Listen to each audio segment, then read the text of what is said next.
Healthy चना salad बनवण्यासाठी मी हे साहित्य घेतले आहे ते याप्रमाणे आहे। मी सर्वप्रथम उकडलेले चणे घेतले, त्यात मी मीठ घालून हे उकडवून घेतलेले आहेत। त्यानंतर मी त्यामध्ये थोडी बारीक चिरलेली काकडी घालत आहे। किसलेला गाजर मी यामध्ये ॲड केलेला आहे। त्यानंतर छानपैकी बारीक चिरलेली पिवळी सिमला मिरची मी घातली। छोटे छोटे मी बीटचे तुकडे केले। बारीक हिरवी मिरची चिरून घेतलेली आहे।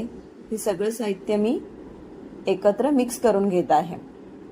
ते छान एकत्र मिक्स झाल्यानंतर त्यामध्ये मी काळं मीठ घालत आहे। काळं मीठ घालून मी ते ढवळून घेतलेलं आहे। छानपैकी ढवळल्यानंतर त्यामध्ये मी वरून कोथिंबीर घातलेली आहे।